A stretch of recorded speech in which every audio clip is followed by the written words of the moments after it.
नमो अरहंतारं नमो सिद्धारं नमो आयर्याणं नमो वज्रायाणं नमो लोये सवसाहूरं शुद्धात्मान्मनेकान्तं साधुमुत्तं मङ्गलम् वन्दे सन्दष्टसिद्ध्यर्थं सन्दष्टार्थप्रकाशकम् मंगलम भगवान वीरो मंगलम गौतम गणे मंगलम कुंद कुंदाज्यो जैन धर्मोस्तु मंगलम तिलयम देवं वंदिताथवनिंद परिपद्यम मोक्षम अणुपेहाओ भव्यजनानंद जननी।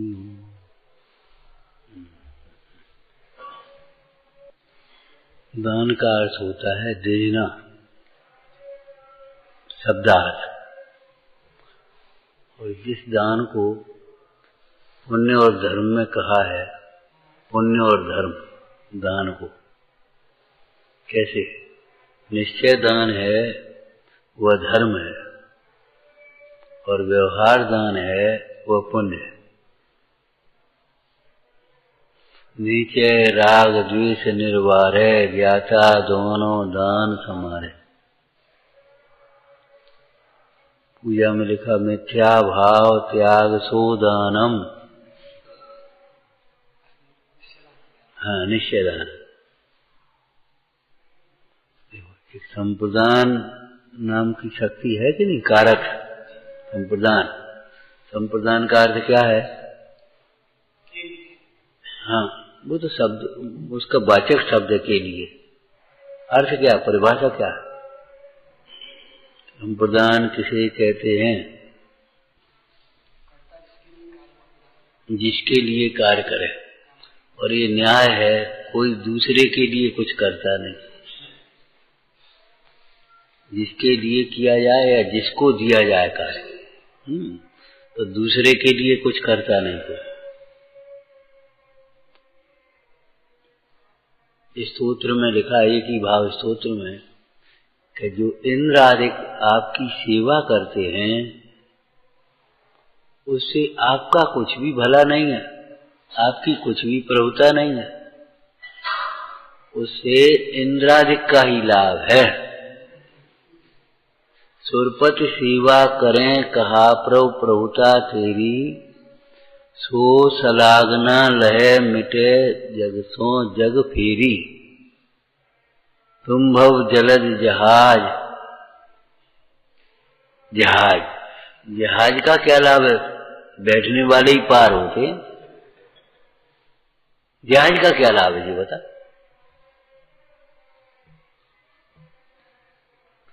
इंद्र का यश होता है? इसी से तो एक लाइन कही थी, याद हो तो आपको, जो अपने स्वभाव की सेवा करता है, जो अपने आत्म स्वभाव की सेवा करता है, समझदार जी की भाषा बोलना, जो जीवराज की सेवा करता है वह जिनराज होता है, उसकी इंद्रादिक सेवा करते। उसकी सेवा कौन करते? इंद्रादिक करते। और जो इंद्रादिक जिनराज की सेवा करते हैं उनकी सेवा लाखों देव करते। अब तुम न जीवराज की सेवा करो न जिनराज की सेवा करो, तुम हमें ऐसे देखा जाओ, को नहीं है हमारे, हमारी सेवा को हमें कोई पूछे वारो नहीं, ऐसे करते रही।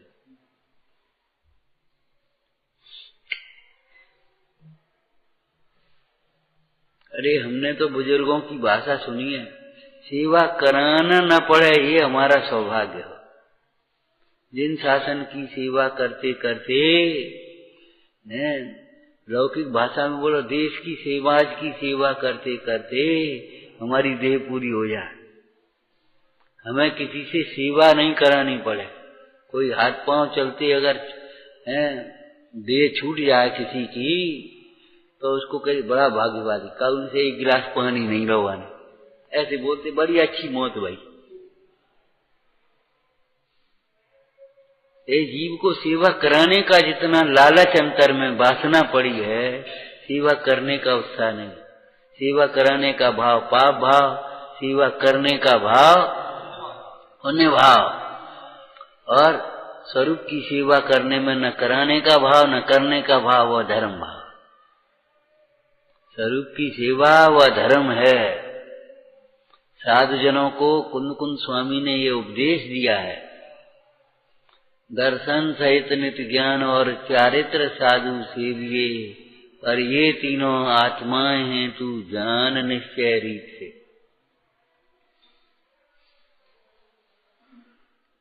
हे भव्य, हे साधुजन, तुम रत्नत्रय की सेवा करो हैं, और ये तीनों आत्माएं हैं। रत्नत्रय की सेवा कैसे करोगे? रत्नत्रय जिससे प्रकट होता है ऐसे अपने आत्म स्वभाव की जीवराज की सेवा करो। कैसे करें बोलो? जीवराज को यो जानना, हाँ, श्रद्धना इस रीत से। किस रीत से? अरे किस रीति से? दृष्टांत उसी में आएगा कि नहीं? जैसे कोई धनार्थी राजा की सेवा करता है, यह राजा है, अवश्य राजा ही है, उदार राजा है, इसकी जिन्होंने सेवा की है वे धनी हो गए हैं। जीवराज को यूं जानना, जाने बिना कैसे सेवा करेगा? लौकिक में भी किसी की सेवा करनी हो तो उसकी प्रकृति पहचाननी होती है, कैसे सेवा करें? उसे जो इष्ट होता है वह उसे दिया जाता है।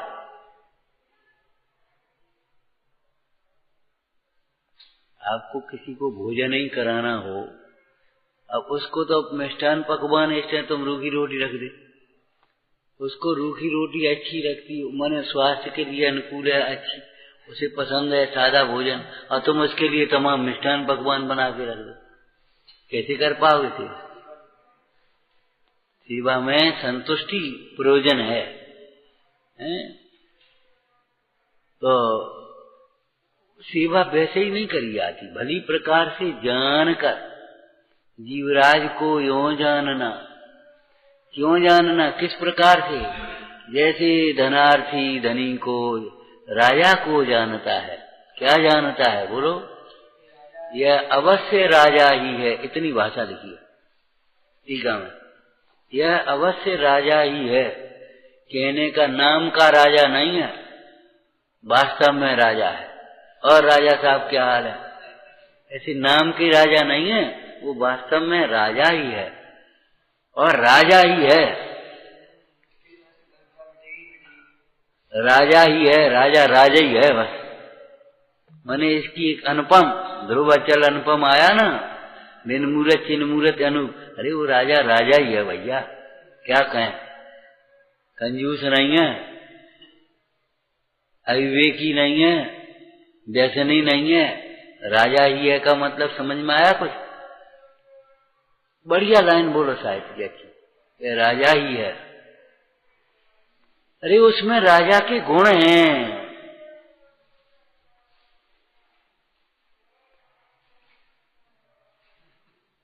वो राजा ही है, अवश्य राजा ही, माने उसमें राजा के गुण हैं।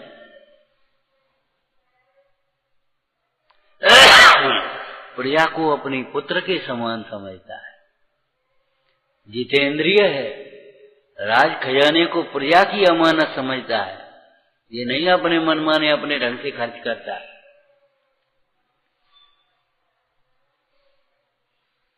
शूरवीर है। पुराण पढ़ो, कैसी कैसी बातें लिखी रहती हैं। इस राजा के राज में ध्वजाओं को ही दंड है, वक्रता महलों के मार्गों में ही है, यहाँ के रहने वाले लोगों के हृदय में वक्रता कुटिलता नहीं है। एक बात करता, कुपथ सेवन कर, हम कितनी बार कहते हैं, कर्मोदय में अपने दोषों को मत छिपाने की कोशिश करो। ओठ में कुपथ सेवन छोड़ो।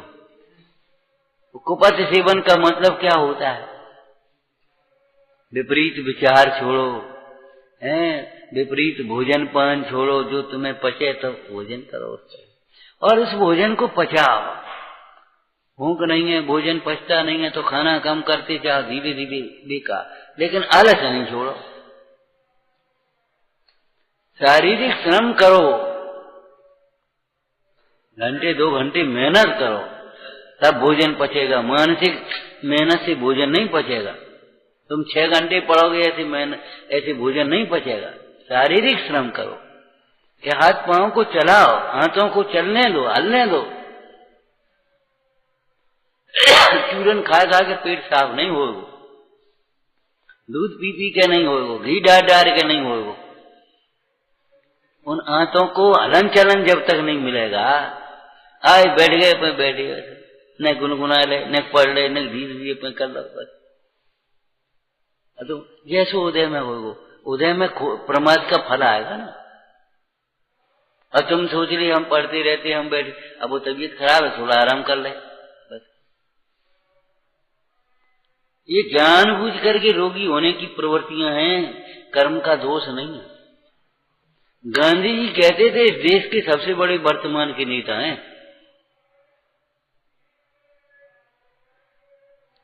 शरीर का इलाज करोगे और मन का इलाज नहीं करोगे तो अधूरा इलाज है तुम्हारा, कभी स्वस्थ नहीं होगा।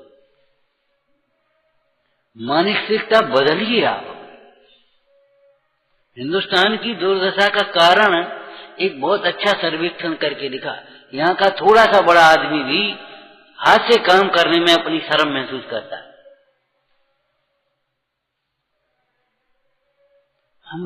हम अपने हाथ से काम करेंगे। मैंने यहाँ के लोगों की ऐसी मानसिकता है, जरा सा पैसा पैसा हो या जरा सा कोई पद प्रतिष्ठा मिले, अब हम हाथ से काम करें और ही काम।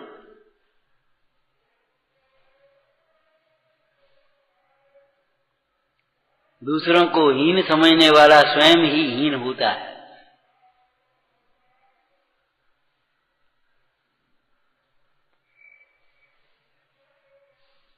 पहले आप वर्तमान की उस दोष परिणति को देखिए, उसके बाद अगर आपका कार्य नहीं बनता तो पुण्य पाप का उदय विचार करके समता रखना सीखो।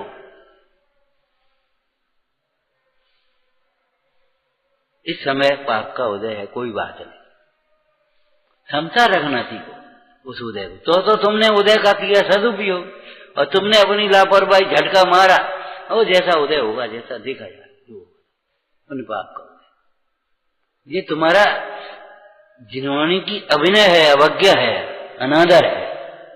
ये बोलने का तुमको अधिकार है। तुम जानते हो कर पुण्य पाप के उदय को? क्यों भैया, पाप का परिणाम है, पुण्य का उदय कहां से आएगा?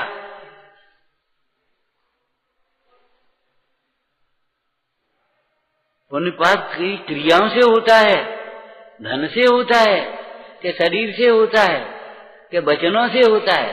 अरे पुण्य पाप भी परिणामों से होता है।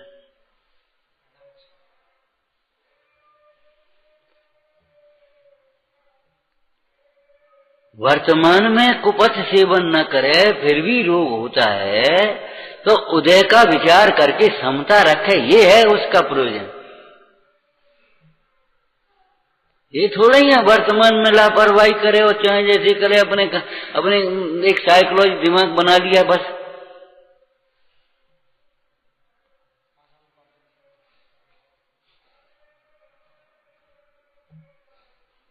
भगवान ने एक अनुयोग नहीं कहा है, एक कार्य में अनेक कारण कहे, एक कार्य नहीं कहा।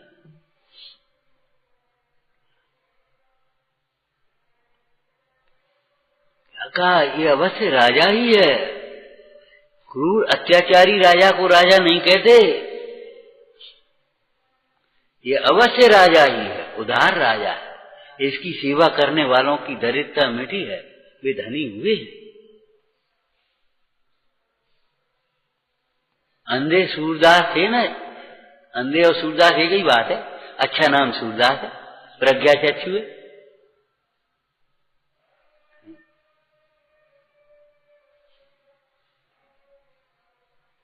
राजा ने कहा एक अश्व पारखी था, एक रत्न पारखी था, एक स्त्री पारखी था, एक पुरुष पारखी था। तो उसने घोड़ा परखा नहीं, ये घोड़ा पानी में बैठ जाएगा, ऐसे टटोल टटाल के उसने देखा बारा, ये पानी में बैठ जाएगा, और उतरा तो बैठ गया। क्यों?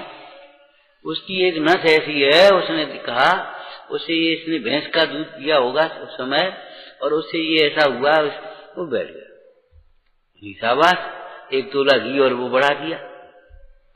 फिर उसने रत्नों की पार के बाद रत्न के उसका 1 तोला घी और वो बढ़ा दिया। फिर उसने इस रानी की परीक्षा कराई, वो दासी की पुत्री है ये तुम्हारी रानी, कैसे पहचान लिया है? उसने कहा आज तुम्हारे यहाँ आएंगे, तुम्हारे महल में सूरदास जी, भोजन वगैरह कराना अच्छी तरह, तो बस झम धम पांव की आवाज चाल, फिर उसने पहचान लिया, अरे ये तो हिंदकुल की लड़की है। पांव कैसी चाल से, ज्योतिष में भी लिखा है और वहां भी लिखा है, चाल कैसी है।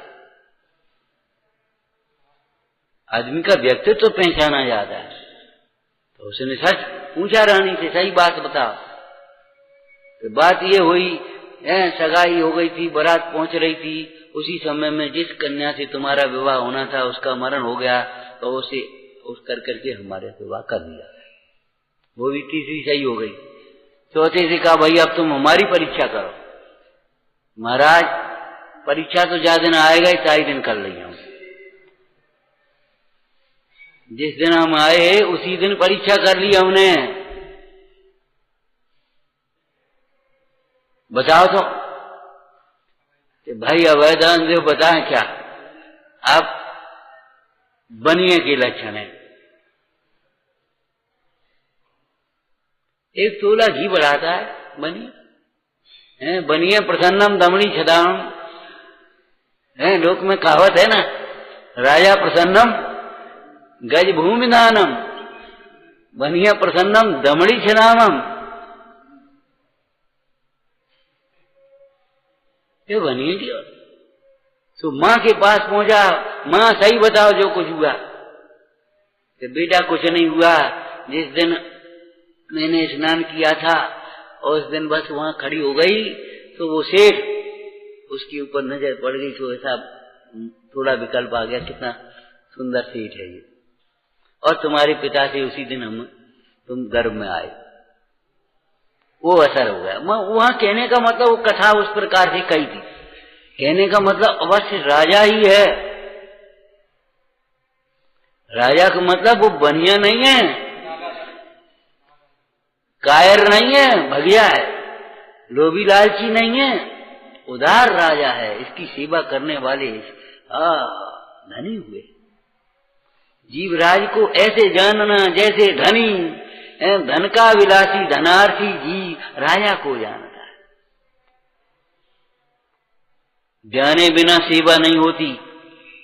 जीवराज को जो जानना, फिर श्रद्धना, भरोसा रखो, और फिर यत्न से सेवा, यत्न से। यत्न का दृष्टांत दिया था तुम्हें।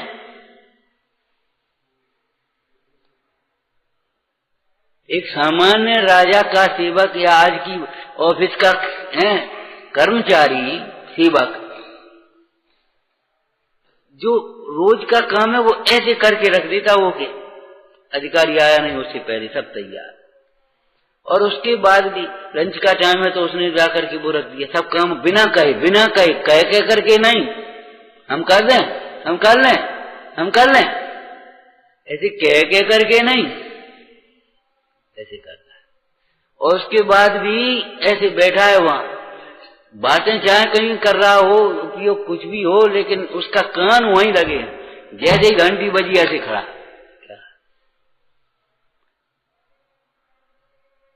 मतलब किसी पदार्थ में उसका इंटरेस्ट नहीं है, वो एक राजा के लिए अनन्य समर्पित हुआ है।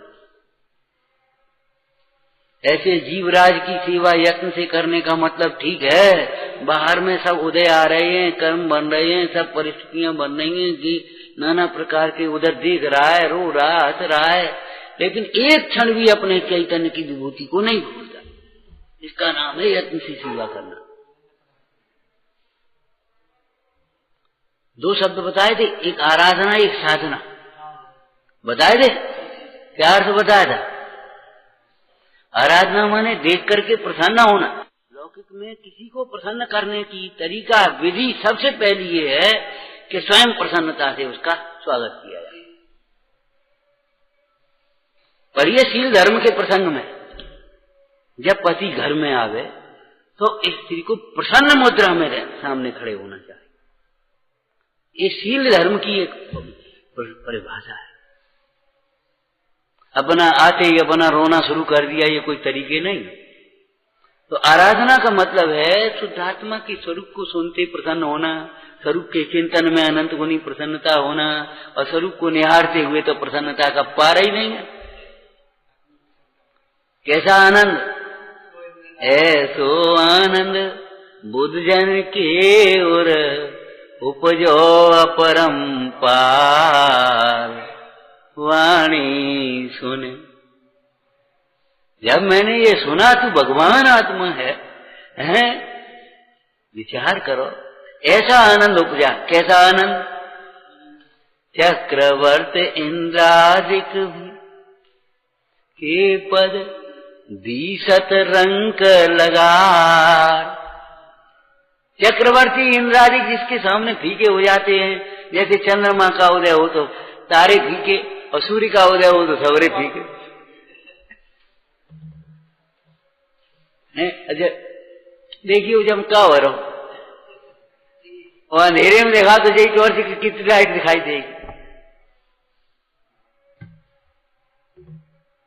क्या कहा, उस दिया के सामने दिया फीको, इसके सामने ये फीके, उसके सामने सुई के ये फीके, और चैतन्य के आगे सब फीके। चैतन्य के आगे सब फीके, सब फीके। हमने कहा था ना कर, जो सामने नहीं बोलता पीछे बहुत उल्टा फुलटा बोलता है।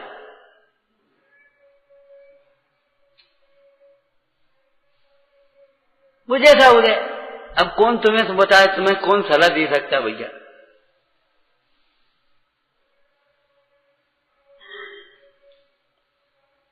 गुस्सा आती है क्यों, वो सब बात पंडित जी को जाने किसने कह दी क्या कह दिया, आज पता नहीं है। बस ये गुस्सा आती है, ये नहीं लगता ये भूल है हमारी।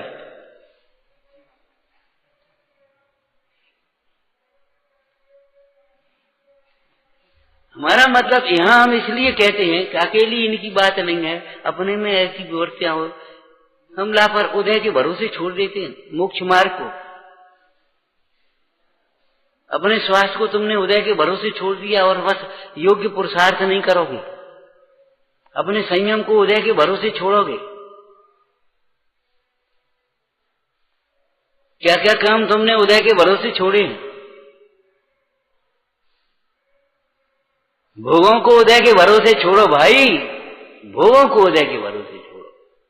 जो तुम्हारी चाह है ना, उस चाह को उदय के भरोसे छोड़ो।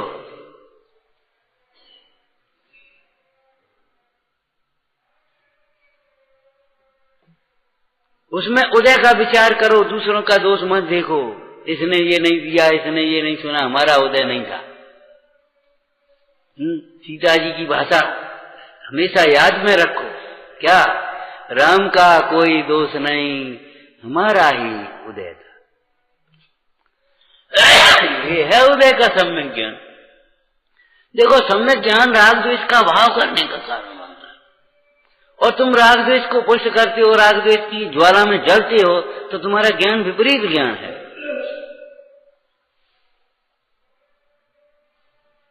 यत्न से सेवा, साधना आराधना का मतलब बता रहे थे ना, देख करके प्रसन्न होना, ये बड़ी सी आराधना है। और साधना का मतलब है चारों ओर से उपयोग को समेटना, इधर उपयोग जाए तो समेट, ये साधना है। साधना का मतलब है साध जाए, चारों ओर से उपयोग को समेटा जाए, एकाग्र किया जाए।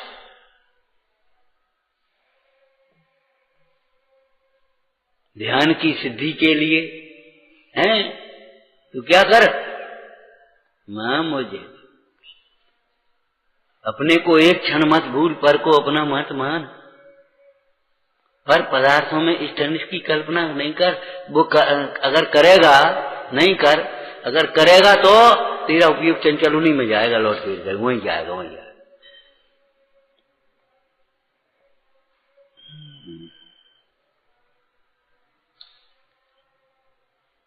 तो दान का शब्दार्थ होता है देना, मूल विषय पर आ जाए अपन है। लेकिन दान की जो मोक्ष मार्ग में पुण्य धर्म की परिभाषा है, वहां देना अकेला इतना अर्थ नहीं। टोटमल जी ने क्या अर्थ किया?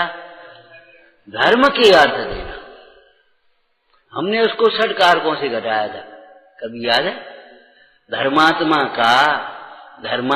को धर्म बुद्धि से, धर्म भावना सहित धर्म की वृद्धि के लिए जो धर्म के फल से अपन को मिला है उसमें से आवेदन हो गया, उसमें से, और धर्म के ही आधार से, किसी लौकिक रिश्ते नाते के आधार से नहीं, शरीर के आधार से नहीं, ये भैया ऐसे जा दे दो, जो मामा है जा दे दो, जो भांजो है जा दे दो, जो भतीजो जा दे दो, नहीं। बताओ रिश्ता क्या है? धर्मात्मा से। आ भैया भोजन कर लो, अब रिश्ता क्या है? एक धार्मिक धर्म का ही तो आधार है हमारा तुम्हारा। बात बाकी अब जिनके मामा आ गए, उनके चाचा आ गए, उनके भतीजे आ गए, उनके भांजे आ गए, उनके बे आ गए, तो भैया चलो भैया घर भोजन होने, तो वो तो होने ही है, मम का बात है। वहां शरीर आधार हो गया। वहां आधार क्या है? शरीर है। ये अपनी पार्टी का है, ये अपने फलाने का है, ये अपना व्यापारी है। वो आधार क्या हो गया? व्यापार हो गया। वहां क्या आधार हो गया? राजनीति हो गई वहां। ऐसे यहां क्या आधार हो गया? धर्म आधार। धर्म के आधार से देना, उसका नाम दान है। यहां जो अनर्थ दंड की चर्चा है तो हिंसा दान, क्या था शब्द है? हिंसा दान। हिंसा देने लायक नहीं होती। हिंसा तो खोटी चीज है, दान उत्तम चीज का होता है ना। हिंसा देने लायक नहीं होती। तो हिंसा दी जाती है क्या? अर्थ क्या हुआ? जिससे हिंसा की प्रवृत्ति हो ऐसी चीज नहीं देना चाहिए। ऐसे शराब मत देना, वो पापोपदेश में आ गया पीछे। और यहां कहते ऐसे उपकरण मत देना। तुम हमें लठिया दियो, हम देखा था बाहर, तुम हमें लठिया से नहीं देना, लठिया नहीं, अपनी बंदूक दे दियो, नहीं देना।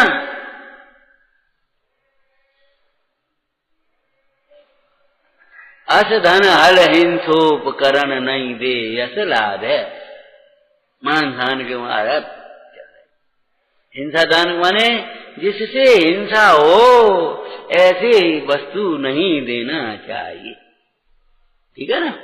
अब बहिरात्मा का, इसमें दो भेद बताए थे परसों का, बताए ना? एक बहिरात्मा तो शरीर के हिंसा को हिंसा मान रहा है, तो जिससे शरीर का घात होता है ऐसा कोई उपकरण नहीं देता। चाकू तलवार फलवार ये सब जहर वहर ये सब से हिंसक सामग्री। आपको मालूम है कौन सा देश है?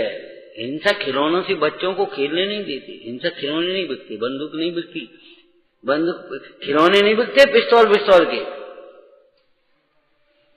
बच्चों में क्रूरता जगेगी।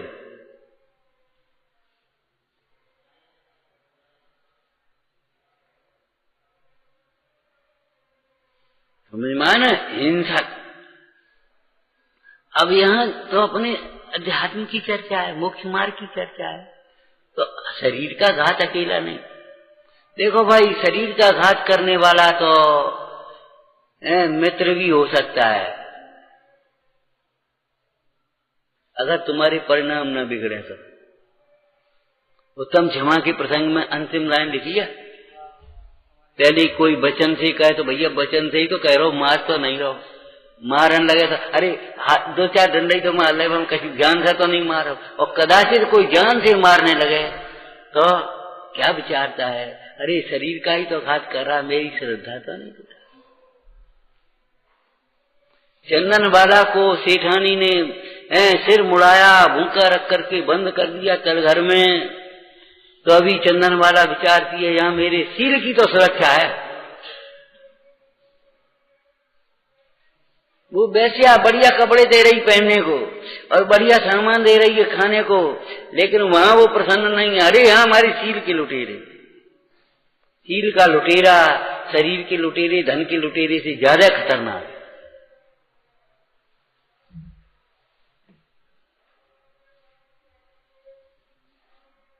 और सबसे बड़ा लुटेरा आपने पढ़ ही लिया होगा, श्रद्धा का लुटेरा। श्रद्धा को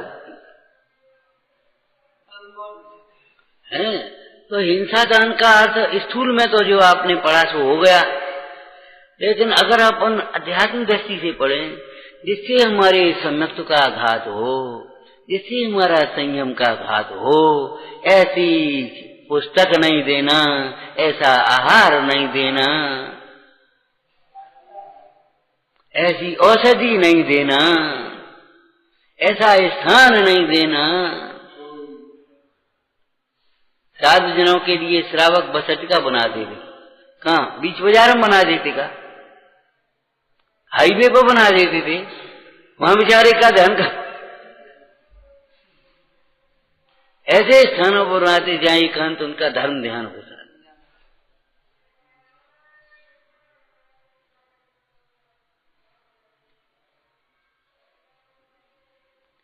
पुरुषार्थ सिद्धि पाए में आज भी पढ़वाया तुमसे हैं, कौन सी वस्तुएं नहीं देने लायक होती हैं? बोलो, वो सुना होगा था, राग द्वेष असंयम, राग द्वेषा संयम, मद दुख भयादिकम है न यत कुर्ते। हाँ, जिनसे राग की वृद्धि न हो, विलासता की सामग्री नहीं देना चाहिए त्यागियों को, बहुमूल्य वस्तुएं नहीं देना चाहिए, महंगी महंगी सामग्री नहीं देना चाहिए।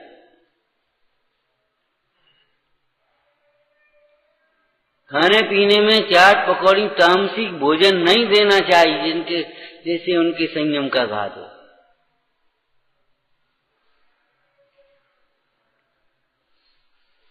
हमने इस हिंसा दान को यहां समझा, समझ में आ रहा कि नहीं आ रहा? क्यों? इसका संबंध अपन से है, और नहीं तो तुम्हें क्या लगेगा, अपन तो देते ही नहीं, हिंसा दान अपन करते नहीं। अरे तुम्हें पता है,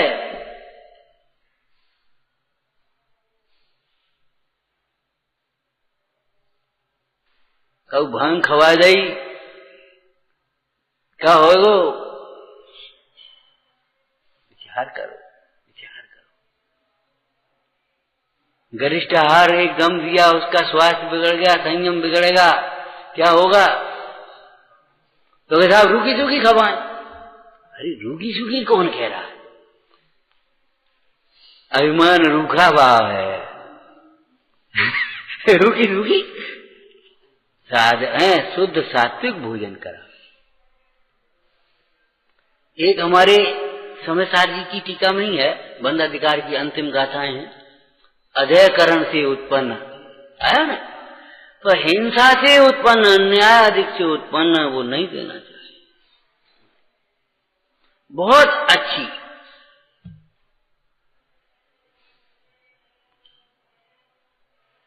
बिल्कुल सात्विक भोजन करो, बहुत सात्विक भोजन करा। ऐसे ही कौन से लोगों को कैसी दवाएं दी जाती है? ये सात्विक लोग होते हैं, रात में पानी वानी नहीं पिएंगे। अब इनको कोई वैसी गर्म दवाई दे दे तो क्या होगा इनको? विचार करो, इनका क्या होगा? नियम संयम टूटेंगे कि बचेंगे?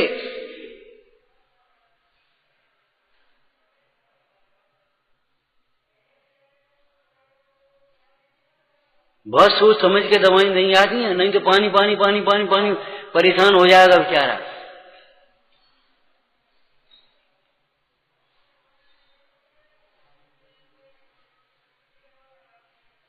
आहार दान के प्रसंग में भी ऋतु प्रकृति आदि विचार करके तब आहार दिया जाता है। गर्मी की ऋतु है, ये वर्षा ऋतु है, इस समय ऐसा नहीं करना, इस समय ऐसे ही नहीं खिलाना, इस समय ऐसे ही करना। और हमारे घरों में आयुर्वेद का थोड़ा सा ज्ञान था, तो इस प्रकार के अपने आप भोजन सामग्रियां बनती हैं।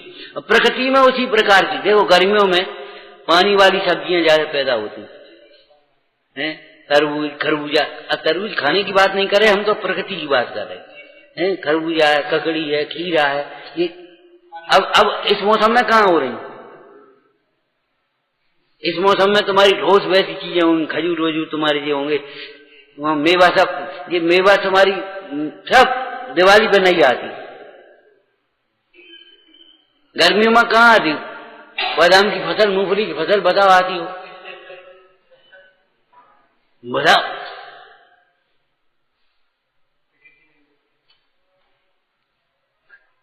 बारह महीने सब चीज चलने लगी और सब चीज खपने लगी, ये भी बीमारी का कारण है, क्योंकि वो केमिकलों से पैदा हो रही हैं और ऋतु के विपरीत है।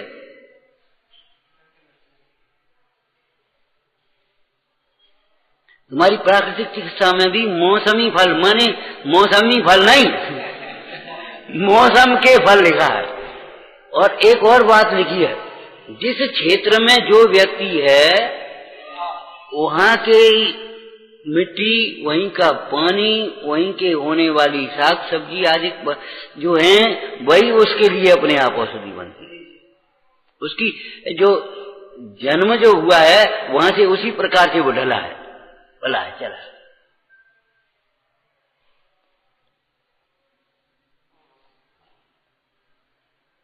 तो हिंसा दान का मतलब हिंसा नहीं। अपने शांति पुराण में आया, वो देव परीक्षा के लिए आ गया, सो कबूतर बन करके बैठ गया, वो गिद्ध बन करके आ गया। और गिद्ध ने कहा, ये कबूतर तो मेरा भोजन है, आप, मैं भूखा मरूंगा, आपको पाप नहीं लगेगा? कबूतर की रक्षा करने का आपको करुणा आ रही है, और हमारी रक्षा भी तो करने का आपका कर्तव्य है। दूसरी अपने वैदिक संस्कृति में तो वो कबूतर के बराबर वो मांस, तो उसने, देव ने कहा, गिद्ध पक्षी ने देव था ना, कि अगर आप को कबूतर प्रिय तो आप अपने में से दे दो मैं। तब उन्होंने कहा, सुनो, गिद्ध पक्षी पात्र नहीं है और मांस दान में देने लायक नहीं है। हाँ, ये दान नहीं होता, ऐसा दान नहीं होता, ये हिंसा दान। दान के प्रसंगों में यहाँ कौन सा शब्द का प्रयोग किया है? कुदान। जैसे कुदेवादिक में, ऐसे यहाँ कुदान शब्द का प्रयोग है चरणान योग में। श्रावकाचार में भी, भावदीपिका में भी कुदान, कुपात्र। क्यों भाई? जब कुदान है, कुपात्र है, तो कुद्रव्य भी तो होगा। अब वो कुद्रव्य माने वो द्रव्य, कौन सा द्रव्य? माने सामग्री।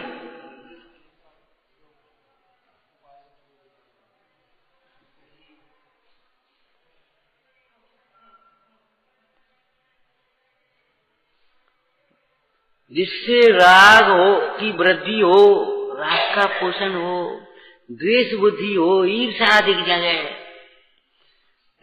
राग द्वेष असंयम, पंच इंद्री के विषयों में आसक्ति बढ़िया, लंपटता बढ़िया, और मद, कामादिक देना चाहिए, कामादिक भी ले, और दुखी हो जाए, भय उत्पन्न हो जाए, ऐसा द्रव्य देने लायक नहीं होता। तो फिर कौन सा द्रव्य देने लायक है? हाँ हाँ, बोलो। द्रव्यम तदेव देयम, क्या सुंदर शब्द है, द्रव्यम तदेव देयम, तदेव द्रव्यम देयम। हाँ बोलो, हिंदी बोलो। वह द्रव्य ही देने लायक है, अब द्रव्यकार वही आहार देने लायक है, वही औषधि देने लायक है, वही स्थान देने लायक है, वही पुस्तक देने लायक है। एक बढ़िया पुस्तक लाए जो पढ़ो, और उसमें तमाम चमत्कारों की बातें और उसकी बातें, और तुम्हारा सिद्धांत चल जाए, बात तो ठीक है, वो देने लायक नहीं है।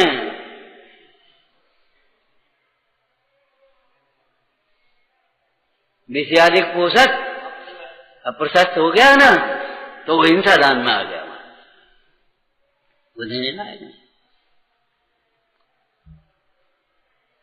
हम छोटे थे, कहाँ एक रद्दी में एक पुस्तक मिल गई, वैसी अश्लील की पुस्तक थी, हमने देखा, पलटा, उठा लाए, उठा के ले आए और आग लगा दी उसमें। हमने कहा कोई पढ़ेगा तो क्या करेगा, 10-12 क्लास में पढ़ते होंगे तब। उठा ले आए वहां से, आयुर्वेद वगैरह की पुस्तकें भी थी, ये कौन के घर किसी के यहाँ थी, भैया ये पुस्तक हमारे काम की है, बहने की ले जाओ देख ली कौन कुछ काम की हो तुमने वाली। तो वे तो हमने उठाई, सो अपने काम की तो सो उठाई नहीं, आयुर्वेद की साहित्य की और धर्म की संग में वो पुस्तक बुक संग में समेट ली और समेट के ले आए और लोग आकर के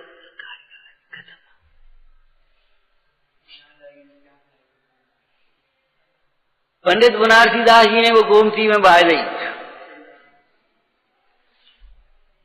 हमने लिखी सो लिखी, रस में आए गए, लेकिन अब जो पढ़ेंगे वो कहाँ किस प्रकार का उनका अनर्थ होगा, उनकी कितनी परिणति गंदी होंगी। अरे रे नहीं, उदय दास जी ने कैसे लिखा, कैसे है वे कवि। राग उदय जग अंध भई सहजे सब लोगन लाज गमाई, सीख बिना नर सीख रहे विश्वनादिक से बन की सुगराई, ऐसे पर रस काव्य करें और कहा कहिए तिनकी उछराई, अंध असूजन की अज्ञान में झोंकत है रज राम दुहाई। सच्ची कह रहे, राम की दुहाई कह कह रहे ये बात को, जैसे न्यायालय में गीता की साक्षी करवा देते ना, ऐसे हम राम की दुहाई कह रहे, मन सच्ची कह रहे हैं, हृदय की बात कह रहे हैं। ऐसा लगता है ऐसी कविता करने वाले, ऐसे लेख लिखने वाले, ऐसी किताबें करने वाले जीव, अरे रे प्रभु, जैसे अंधन की आंख में अधूरा और झोंक दिए, वैसे ही नहीं दिखे वो बेचारे, राग से वैसे ही अंधे हो रहे हैं। और तुमने जीव और उपदेश दे दिया। टोटरमल जी ने कहा द्रव्यान योग अध्यात्म का उपदेश देना चाहिए, सभा में देना चाहिए, परंतु बोलो क्या लिखा, इतना करे जिस प्रकार हुआ स्वच्छंद न हो वैसा हो। कभी स्वच्छंदता पोषक बात नहीं कहना चाहिए, मुंह से नहीं निकालना चाहिए। अभिमान पोषक नहीं, वचन दान, दान के प्रसंग में एक प्रशंसनीय दान लिखा है लोक व्यवहार का, बहुत अच्छा बोला, मिष्ट वचनों का दान, हितमित प्रिय वचनों का दान बड़ा दान है। सबकाचार की भाषा में लिखा हुआ, क्यों? उससे सामने वाले को संतोष मिलता है, अवलंबन मिलता है, बल मिल जाता है। अरे एक आदमी परेशान हो रहा और बड़ा आदमी ऐसे कहो बेटा क्या बात है, चिंता मत करो, बताओ क्या बात, क्या तकलीफ, इतने में तो उसकी ताकत बढ़ जाती है, खड़ा हो जाता वो। आपको याद है एक जगह मेला था, नदी किनारे और पुल बना था, तो पुल बना, मेले में किसी कारण भीड़ भड़के में वो टूट गई दरवाजा कोई, और मर गए 4 या 10-20 जो कुछ भी होगा हो। फिर इंक्वायरी आई, दरवाजा किसने खड़ा छोड़ा, कहाँ है वो, किसकी ड्यूटी थी उस समय। अधिकारी सामने आ गया, बोले किसने खोला ये बात नहीं है, किसकी आज्ञा से, किसने खुलवाया, किसकी आज्ञा से खुला बस, और वो मैं हूं, अब आप हमसे कहिए। बात रफे दफे, जब अधिकारी सामने आ गए तो रफ दफे हो गई। लोगों ने कहा, उसने कहा आपने उस कर्मचारी की गलती को अपने ऊपर क्यों ले लिया, कि कल हमारे साथ काम कौन करेगा। अगर हम उसकी गलती हो गई, गलती तो आदमी से ही होती है, गलती हो गई और अगर हम उसका बचाएंगे नहीं तो कल हमारे साथ काम कौन करेगा। हम तुम्हें डांटेंगे, लेकिन तुम्हारे कोई बात आएगी तो हमें आगे आना पड़ेगा कि नहीं आना पड़ेगा, और नहीं तो कल कौन हमारे साथ रहेगा। तो उन्होंने कहा मिष्ट वचन का दान बड़ा दान है। बुरे वचन बोलने वाले के लिए कैसे लिखा है, काय को भूलत भूल बुरी नर नाहक ही जस धर्म गमावे, पहले धर्म फिर यश, तालु छिदय रसना न भिदय न लगे कछु अंक, दरिद्र न आवे। साहबकाचार्य जी ने कहा अरे अच्छी वचन से जगत लोक भरा है, तुम बात छोड़ के क्या कर रहे, ये कांटे काय को पकड़ रहे, लोक भरा है। तो हिंसा दान समझ में आ गया कि नहीं, वो शरीर का घात होता है, वो तो घात है ही, वो तो हिंसा है ही, लेकिन संयम का घात बड़ा। विषयों को विष से अधिक खतरनाक कहा, क्योंकि विष से तो एक बार घात होता है, और सो भी तेरी आयु बाकी हो, पुण्य उदय हो, तो विष अमृत का काम कर जाए, औषधि का काम कर जाए विष। लेकिन विषयों से नहीं बचा हुआ, विषयों से डसा हुआ जीव भाव भाव में दुख पाता है। इसलिए विषयों को क्या कहा, वज्र अग्नि विष से विष धरते हैं अधिके दुखदाई, धर्म रतन के चोर चपलाती, दुर्गत पंथ सहाय। विषयों की सामग्री हिंसा दान में चली गई आप, विषयों की सामग्री हिंसा दान में चली गई आपकी।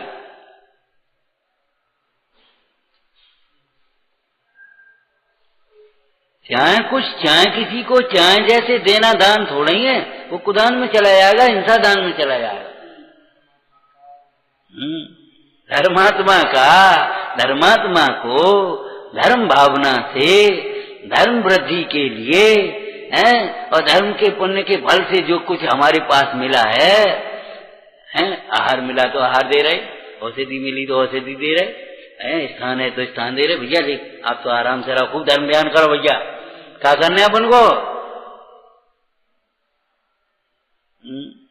अभयदान है और ज्ञानदान है। भैया ये पुस्तक पढ़ो भैया, बहुत बढ़िया, और ते उपदेश सुनो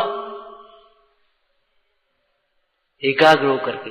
और पंडित जी ने दान के संबंध में मालूम निश्चय दान क्या लिखा, अपनी आत्मा को निरंतर ज्ञान दान दे, अपनी संतान को निरंतर ज्ञान दान दे, और फिर जो उसके अभिलाषी हो, जिज्ञासु हो, पात्र हो, उन सबको ध्यान दे। और अनुमोदना करने में क्या लिख दिया श्रावकाचार्य जी में, ज्ञान दान देने और लेने वालों को निराकुल कर दे सब प्रकार से। तुम तो आराम से पढ़ो, पढ़ा सब व्यवस्था हम देखेंगे। जैसे पिता माता बेटे से कहे, बेटा तुम तो आराम से पढ़ो लिखो, कोई चिंता मत करो, तुम तो खत्म हो जाए तो एक खबर करती हो पहुंचा दो, आराम से घी खाओ, दूध पियो, खूब खाओ पियो, पढ़ो लिखो आराम से। ध्यान रखना, उल्टे काम मत करना, हमारे पास शिकायत ना आए।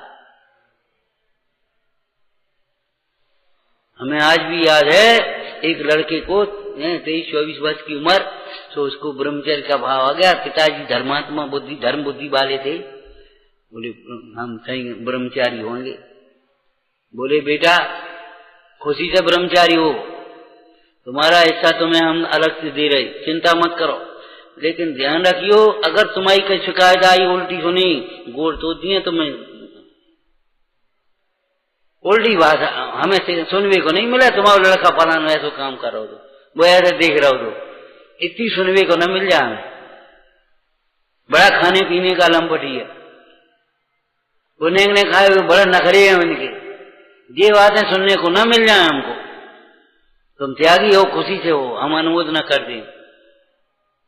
एक दूसरे बुजुर्ग वे भी दोनों शांत हो गए अब तो, उनका लड़का तो कोई त्यागी नहीं हो पाया, तो बोले लड़का त्यागी हो, जैसी बारात में पंगत देते थे हम विधान करा के पंगत देंगे, हो तो खूब खुशी से हम तो अनुमोदना करते, हमको क्या परेशान, मोक्ष मार्ग में लगे, खूब खुशी से लगे। अब उसकी पात्रता नहीं तो हम क्या करें।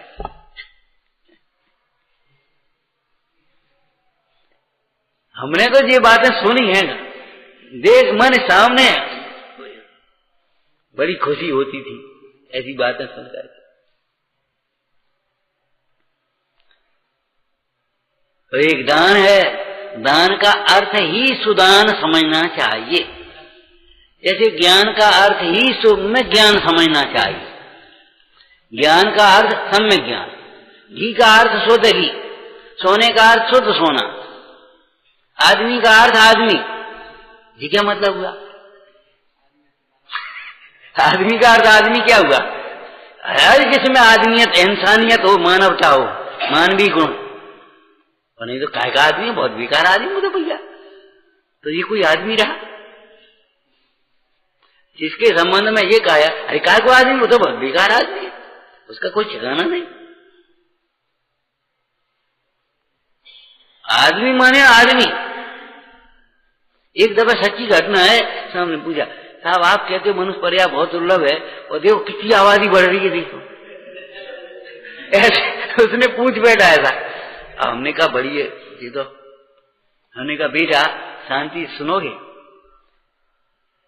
कितनी आबादी बढ़ गई, पुराणों से देखो तो कितनी आबादी बढ़ी अब है, अब कछु आबादी नहीं। 56 कोट जुड़े युद्धवंशी, अरे काय की बात, काय की आबादी बढ़ गई, एक बात।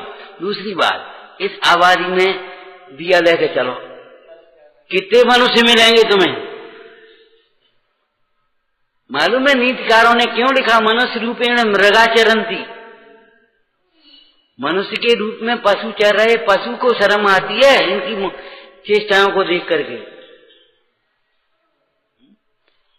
एक कहानीकार ने एक कहानी लिखी, जंगल में बंदर, आदमी था ना आदमी, तो बेचारा भग रहा था, शेर आ गया उधर से। बंदर ऊपर पेड़ पे बैठा, उसने कहा मुझे चढ़ा ले, तो जैसे उसने बंदर ने वो चढ़ गया ऊपर, आदमी चढ़ गया और शेर वो के नाम बंदर तो था ही, नीचे शेर आकर के खड़ा हो गया। बंदर से बोला, मुझे तो भूख लगी है, देख भाई इस आदमी को धक्का दे दे, मैं खा करके चला जाऊंगा, तुझे क्या परेशानी है? और तू जानता नहीं ये आदमी तुझे कैसी नाच नचाता है, पकड़ लेता है, फिर तमाशा करता फिरता है और भरपेट रोटी नहीं देता। इस आदमी ने अपन लोगों के साथ कितना अत्याचार किया, तो भैया न्याय करा लो। फिर गाय उधर से निकली, बोली भैया अब हम क्या कहें, जोला दूध दे तो न रखत, नहीं तो कसाई घाट बेच दे, अब तुम जो कुछ करो सो करो, हम नहीं जानते। आदमी से उधर से घोड़ा निकला, नहीं देखो हम खूब माल ढो और न घाव हो गए तो मुझे छोड़ दो, हम परेशान लंगड़ाए रहे। मतलब सारे जानवरों के प्रति आदमी के विरुद्ध। तो बंदर ने कहा देखो आज ये हमारी शरण में आया है, हम इसे धक्का नहीं दे सकते, चाहे तुम कुछ करो। तो बंदर थोड़ा सा झपकी लेकर के सोया, तो आदमी से कहा शेर ने, देख मैं तो भूखा हूं, तू बंदर को धक्का दे, बंदर खा चले जाएंगे। और जो जानता है भूखा शेर आक्रमण करता है, भरा पेट होने पर शेर शिकार नहीं करता। क्या बात तो ठीक है। तो आदमी की झट समझ में आ गई, उसने एक धक्का दिया। बंदर इतना सचेत होता है इसको, झट से उसने डाली पकड़ कर रुक गया। तो बंदर से बोला शेर, देख भाई मैंने तो उसे कही थी अब ही धक्का दे दे आदमी को। बोले आज नहीं दे सकते, आज मेरी शरण में है, वो अपना मनुष्यता छोड़ दे, हम अपनी पस्ता छोड़ी छोड़ दे, हम थोड़े छोड़ देंगे अपने। हरे रे प्रभु। तो इसलिए दान का अर्थ सुदान ही समझना चाहिए। ज्ञान का अर्थ जैसे सम्यक ज्ञान है, शुद्ध ज्ञान साफ समझो। अरे शुद्ध ज्ञान को ही ज्ञान कहते हैं, इस मिथ्या ज्ञान को ज्ञान नहीं कहते। ऐसे ही कुदान को दान नहीं कहते, सम्यक दान सुदान को ही दान कहते। तो हिंसा दान अनर्थ दंड है, इससे देने वाले का भी भला नहीं होता और अपना भी भला नहीं होता। दूसरे वाक्य बोलो बस अंतिम, इस लोक में भी भला नहीं होता और परलोक में भी भला नहीं होता। ऐसा हिंसा दान नाम का अनर्थ दंड त्यागने योग्य है। ओम नमः। हे देवी तेरी वंदना मैं कर रहा हूँ, इसलिए चिंतामणि प्रभु है सभी वरदान देने के लिए। हम सोच समाधि